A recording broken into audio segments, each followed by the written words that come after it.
ગઠ્ઠા પાડવા ચડ્યો એટલે પડ્યો બાપરે પડી ગયો. બહુ વાગ્યું મને.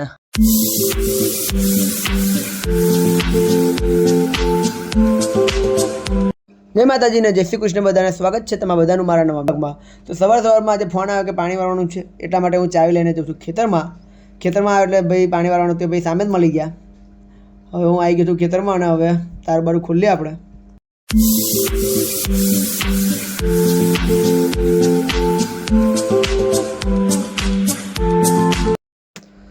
ભાઈ અમે તો ગરીબ છે એટલે દરવાજો આવો તૂટલો છે, શું કરવાનું, જો આમ પકડીને તેને સરખો ખોલવો પડે. હવે આપણે જોયું તો કાલ વારી ગયા હતા પણ બધું કચરું થોડું ઘણું પડ્યું છે, તો આપણે પહેલાં કચરું વારી લઈએ. ભાઈ જેને પાણી વાળવાનું તો એ ભાઈ ચડ્યા હોજ ઉપરથી આપણે બહાર ફેરવવું પડે એટલા માટે. તો ઉપર આવશે કાલ હવા તાર વિડીયો ઉતરાય એવું કહ્યું એટલે ફોટો પાડવા માટે પોઝ હાલીને ઉભા હતા. મેં કીધું વિડીયો હે કરી દઉં ચાલુ મોટર કરી દો એવું કહ્યું. આપણે હવે મોટર ચાલુ કરી દઈએ અને પછી જઈએ ઘરે. આ સ્વિચ વોટર સ્વિચ કરવાની આવે. વોટર સ્વિચ કર્યા પછી લગભગ 30 સેકન્ડ એટલે કે અડધી મિનિટ પછી મોટર ચાલુ થાય છે. મોટર ચાલુ થઈ ગઈ છે. હવે આપણે જઈએ ઘરે, કારણ કે જો આપણે નાસ્તો વાસ્તો બધું કર્યું જ નથી. હજી પાછું ખેતરમાં આવવાનું છે નાસ્તો વાસ્તો કરીને, એટલા માટે. ચલો ઘરે. ખેતરમાંથી ઘરે આવી ગયો છું. હવે ઘરે આવીને જોયું ને તો કે ઘંટી સાફ કરવાની ચાલતી હતી. એમ રિપેર નહીં, સાફ કરવાની ચાલતી હતી. બધું કાલ દર્યું હતું તો બધું સાફ કરવાનું ચાલતું હતું. ચલો હવે આપણને ભૂખ લાગી હતી એટલે જોડે KTMની ચાવી લઈ લીધી અને પફ લેવા માટે નીકળીએ આપણે. આ રહ્યું આપણું KTM. કેવું કોઈ KTM છે કોમેન્ટમાં કહેજો બધા. આજે પાવર સ્ટાર્ટ. આપણે KTM લઈને નીકળી ગયા છે. આ KTM ઘણા સમય પછી લીધું એટલે આમ કંઈ અલગ ફીલ થાય છે. પફની દુકાને આવી ગયા, પફનો ઓર્ડર આપી દીધો આપણે. પફ લાવે ત્યારે ઊભા રહીએ. પફ તો લઈ લીધા. પફ ખાઈને આપણે નહીં ધોઈને પછી રેડી થઈ ગયા અને ખેતરમાં જવા માટે નીકળી ગયા, કારણ કે ખેતરમાં થોડું ઘણું કામ છે. આ જો વાંદરાએ રમા છે. આવું જતા હતા ને આપણે ભૂલી ગયા ઘાસ બાંધવાનું કપડું, એ લેવા પાછો આવ્યો હું. કપડું લઈ લઈએ. તો ચલો ઘાસ બાંધવા માટે આપણે જે કપડું હતું એ લઈ લીધું છે. જતા બાઇકવાળો ભાઈ મળી ગયો તો એને મને બેહાડે તો એટલે ગયો અને હું આવ્યો ખેતરમાં. આવીને બેઠો મારું કામ તો થશે. બેહો જરીક વાર. થોડા સમય પછી ઘાસ વાળ્યા પછી મને બહુ તરસ લાગી, એટલા માટે આપણે પાણી પીવા માટે બેઠા જરીક વાર. આ પાલો વિછરવાનો હતો, એક બાજુ પડ્યો હતો એટલે એને બધા કમ્પ્લીટ ધોઈને ચોખ્ખો કર્યો અને પછી તાજું પાણી પીધું. પછી ઘાસ બધું રેડી થઈ ગયું એટલે હવે એને કપડામાં કમ્પ્લીટ બાંધવું પડશે. એની માટે આપણે આગળવાનું ચાલુ કરી દઈએ.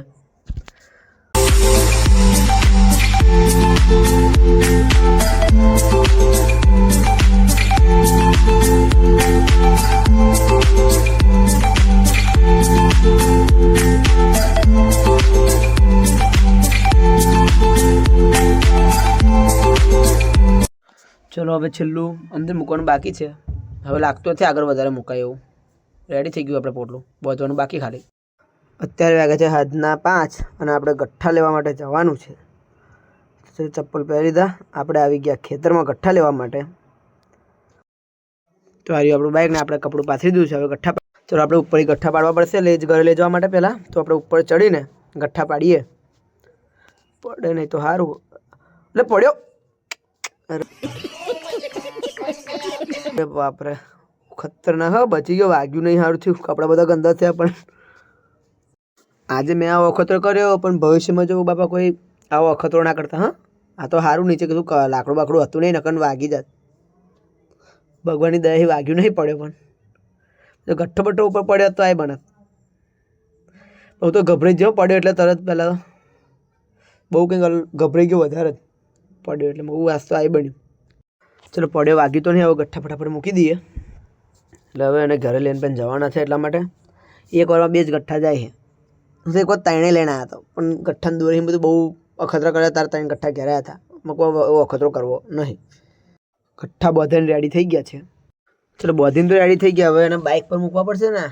ઉચકીને પહેલાં બાઇક પર મૂકી દે, પછી જઈએ લઈને ઘરે એને. કમ્પ્લીટ બાઇક પર સેટ થઈ ગયા છે ગઠ્ઠા. હવે લઈને નીકળું બાઇક લઈને. તો ચલો હવે હું ગઠ્ઠા બાંધીને બાઇક પર મૂકીને ઘરે જવા નીકળી ગયો છું.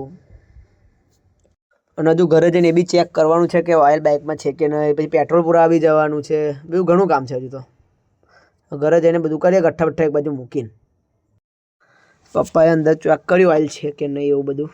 પપ્પા અંદર થોડું બી ઓઇલ નથી એવું કહે છે પપ્પા. તો હવે આપણે પહેલાં જવું પડશે ઓઇલ નખાવા માટે. બાઇકમાં ઓઇલ નખાવા જવાનું હતું એટલે ભાઈબંધને બોલાવ્યો એટલે એની રાહ જોઈને ઊભો હતો.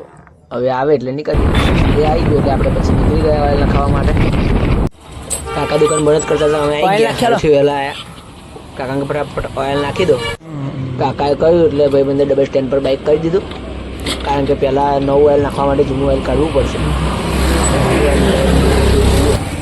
કાકા કે અંદર ઓઇલ જ નહીં, ઓઇલ નહીં એટલે નખાવા આવ્યા. પછી કાકાએ ફટાફટ ઓઇલ નાખી દીધું. ઓઇલ નખાઈને પછી આપણે પેટ્રોલ પુરાવા માટે નીકળી ગયા, કારણ કે કાલ સવારે નીકળવાનું છે ભાવનગર જવા માટે. તો ભાવનગર જવા માટે પેટ્રોલ તો જોઈશે. વચ્ચે કોઈ રસ્તામાં ઊભું ના રહેવું પડે એટલા માટે આપણે પેટ્રોલ ભરવા માટે નીકળી. આવીને કાકાને કહી દીધું, કાકા ટોકી ફૂલ કરી દો. હા, મજાક નહીં કરતો, ટોકી ફૂલ નહીં કરવાની પણ 500 રૂપિયા માલિકને બતાવ. તો પેટ્રોલ આવી જવા આવ્યો. કાકાને પેલો પૈસા હેડો, અમે ઘરે જવા માટે નીકળીએ. ઘરે જવા માટે ઘરે આવીને આપણે ઇસ્ત્રીવાળા કપડાં આપ્યા હતા, નવા મોજા લેવાના હતા અને જેકેટને ચેન નવી નખાવાની હતી. તે બધું આપ્યું હતું આપણે, તે લેવા માટે આવી ગયા છે. બધું રેડી થઈ ગયું એટલા માટે લઈ લીધું આપણે. આ બધું લઈને આપણે ઘરે જઈએ.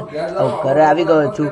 આજનો વ્લોગ ગમ્યો હોય તો લાઈક કરજો, સબસ્ક્રાઈબ કરજો અને શેર કરજો. Okay, by.